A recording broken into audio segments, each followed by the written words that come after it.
Bonjour et bienvenue dans le Ketchup de l'industrie de jeudi présenté par Leaproid. Je suis Jessica Volker. Naveen Desensaro, de 37 ans de Hounslow à l'ouest de Londres, a gagné 27 millions de livres sterling à l'aide du spoofing et du layering. Sin a peut-être contribué le plus au Flash Crash de 2010. Il a utilisé des programmes informatiques pour créer de fausses transitions sur une bourse opérée par CME Group Inc. Sin attend actuellement son extradition vers les États-Unis pour y être jugé. Ses activités sont passées inaperçues par les enquêteurs et les régulateurs américains qui ont passé des mois en étudiant le crash mystérieux et ont finalement conclu qu'il est survenu suite aux conditions du marché à cette époque-là. Les stratégies de Sin prévoyaient la création des ordres de marché avec aucune intention de les continuer et visaient à pousser les prix dans le sens nécessaire pour la stratégie des traders. Le tribunal américain a fixé une audience pour le 1er mai de 2015 sur la motion de la CFTC pour une injonction préliminaire.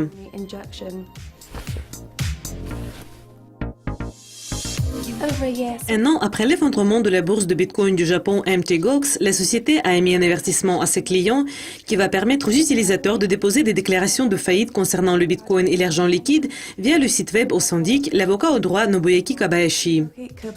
On aura le soutien de la bourse de Bitcoin Kraken et le PDG de Kraken a déclaré que le résultat de la procédure de faillite de Mt. Gox va profondément affecter la communauté de Bitcoin en général. En devenant l'utilisateur de Kraken, il est possible pour les clients de Mt. Gox de profiter des avantages tels que la possibilité de recevoir des distributions de faillite en Bitcoin. Les utilisateurs sont encouragés à se joindre à Kraken s'ils souhaitent profiter de ces avantages. Et pour apprendre plus sur le document officiel de Mt. Gox, y compris tous les termes, conditions et instructions, visitez le site de Leaproid. La période pour remplir les déclarations de faillite établies par la Cour de district de Tokyo est avant le 29 mai 2015.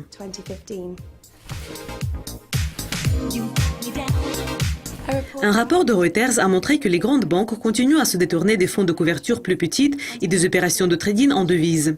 Le marché a vu le courtage privilégié de premier ordre de prendre la relève de l'offre et la demande des petits fonds.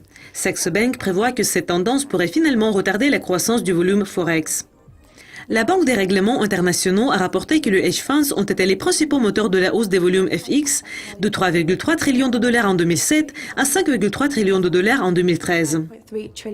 Compte tenu de ce que le courtage privilégié était leur principal chemin dans le marché, les offres des courtiers privilégiés ont fondamentalement changé la façon dont ils faisaient des affaires et les exigences sont devenues plus strictes après l'effondrement du marché mondial de 2008.